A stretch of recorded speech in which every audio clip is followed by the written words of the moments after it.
As the Finns anticipated, the heaviest concentration was on the Karelian Isthmus.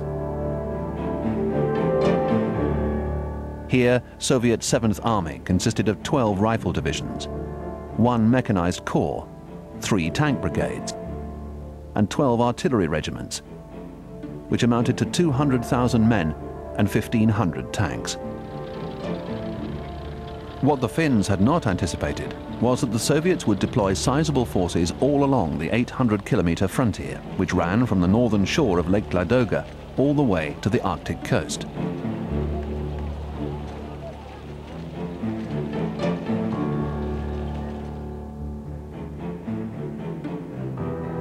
To the immediate north of Lake Ladoga was the Soviet 8th Army.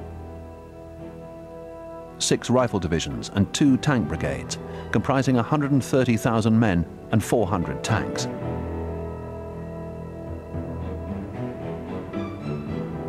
Further north, 9th Army had deployed 5 rifle divisions in 3 separate columns.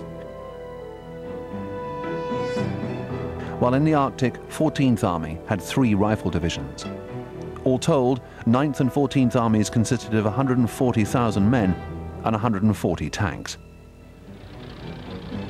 The Soviets had achieved a crushing superiority over the Finnish army of 3-to-1 in manpower, 80-to-1 in tanks, 5-to-1 in artillery, and 5.5-to-1 in aircraft. These force ratios had only been achieved by drafting in an enormous number of raw recruits, who at best were capable only of the most rigid operational and tactical maneuvers. But this did not really matter if the leadership was solid.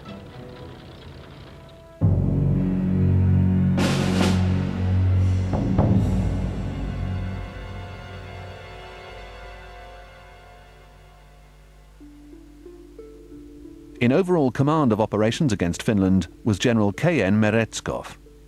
Hard-working and with a highly developed sense of what was politically possible, Meretskov was no fool. In a report to his Leningrad party boss, he warned of the inherent dangers of crossing Finland's perilous terrain. On the 29th of October, Defense Commissar K.E. Voroshilov ordered Meretskov to develop an operational plan for the encirclement and complete annihilation of the Finnish army by means of coordinated land, sea and air attacks. A month later, all was ready. Soviet air forces were to strike the main population centers of Finland, paralyzing the main communication and transportation system, and destroying the small Finnish air force. Simultaneously, the Baltic Fleet would bombard and neutralize Finnish coastal fortifications, while naval landing forces seized key islands in the Gulf of Finland. While these operations were still underway, Soviet armored columns were to strike deep into the heart of Finland on 4 major axes of advance on a 1,000-kilometer front, from Karelia in the south to Petsamo in the north. Within days, it would all be over.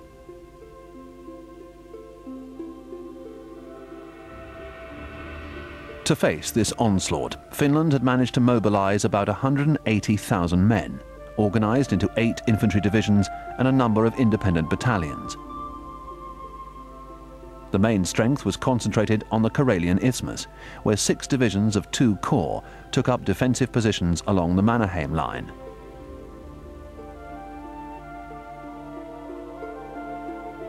To the north of Lake Ladoga, manning a line of about 100 kilometers, were another 2 divisions organized into another corps. The remaining 1,000 kilometers to the Arctic Sea was covered by the North Finland Group, a collection of civic guards, border guards, and activated reservists.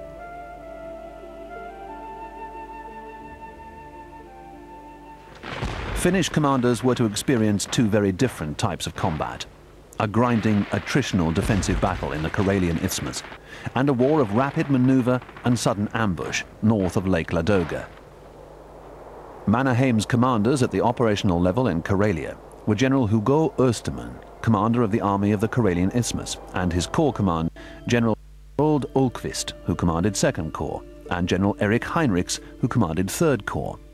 They were intelligent officers capable of highly flexible responses to difficult situations, but they lacked experience.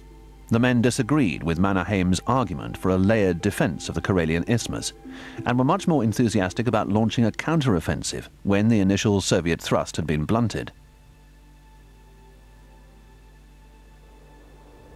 The Jaeger tradition of Finnish officers was put into practice in the forest fighting north of Lake Ladoga. Here, the heroes of a guerrilla war on skis emerged to capture the popular imagination, not just of Finland, but of virtually the entire world. Men like business executive Paavo Talvela, the prominent lawyer Jalmar Stalasvuo, and the rabble-rousing right-wing politician Kurt Wallenius led their forces with a flair and a dash completely foreign to the Soviet army of that time. At least one famed Finnish ski commander, Kurt Wallenius, discovered that he couldn't take the pressure. Appointed to command a hastily formed reserve on the Mannerheim line in late February, he immediately took to the bottle to steady his nerves and stayed drunk for 3 days. On the 3rd of March, Mannerheim relieved him of command. The Finns knew that in any war with the USSR they would be on the defensive, but they vowed that it should be an active defense. They were light on firepower, but very good in terms of mobility and lower-level tactics. The forest itself dictated a heavy emphasis on individual initiative and small unit operations, quasi-guerrilla style. Marksmanship, mental agility, woodcraft, orienteering, camouflage and physical fitness were stressed, and parade ground compliments were discouraged. Unconventional tactics, ambushes, long-range patrols, deceptions, raids were enshrined as doctrine and refined. The Finns intended to absorb the first Soviet strikes, delay the enemy, let him wear himself down, and then counterattack.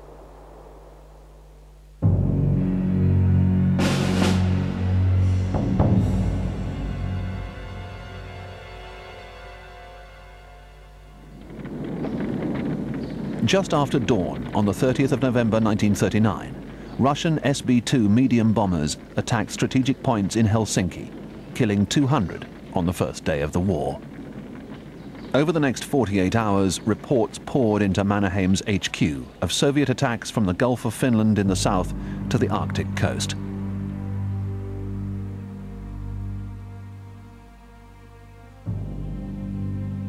In Finland's far north, elements of the White Sea Fleet bombarded Finn positions on the Raibachi Peninsula. Shortly afterwards, troops of the Soviet 104th Division stormed ashore. Faced with overwhelming odds, the Finns pulled back south along the Arctic Highway, abandoning the port of Petsamo. There was no alternative.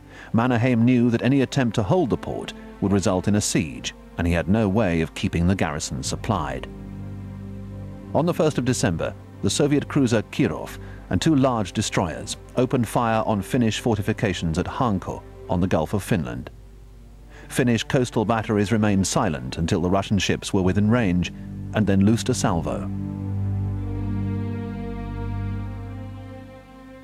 They scored a direct hit on one of the destroyers, which put about abruptly and limped out of range behind a smokescreen. Finnish batteries then straddled Kirov, with at least 1 shell smashing into the engine room. Losing power rapidly, Kirov withdrew from action as fast as she could, and was towed back to Kronstadt. On land, the Finns were doing less well. As Mannerheim thought, the main Soviet offensive thrust came up the Karelian Isthmus. It was here, on a front of some 80 kilometers, that Meretskov had concentrated 120,000 troops, supported by 1,000 tanks. Directly in front of the main defensive line, Mannerheim had created a buffer zone, some 20 to 45 kilometers deep, in which villages had been razed and booby-trapped, and mines had been planted. About 21,000 Finnish soldiers held strong points in this zone, their role to break up and disorganize Soviet formations before they reached the main defensive positions. In some places, this strategy worked. On the southwest coast, the Soviets ran into determined resistance before the village of Terijoki, where Finnish companies counterattacked during the night of the 30th of November, 1st of December, and succeeded in retaking lost positions. But elsewhere, Finnish forces abandoned positions, sometimes on the merest rumor that the Russians were approaching. On the 4th of December, a furious Mannerheim stormed into General Ersteman's HQ, demanding that the forces in the buffer zone offer firmer resistance to the Soviet advance.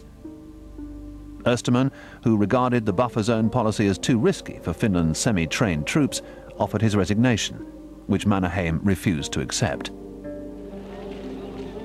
Had the Soviets reached the Mannerheim line at this time, they may have triggered a major crisis in the Finnish ranks. But the Russians advanced sluggishly, their massive mechanized columns immobilized for hours at a time in huge traffic jams. It was not until the 6th of December that Soviet forward units reached the line, and not until the 8th of December that artillery and ammunition had been brought forward in significant quantities.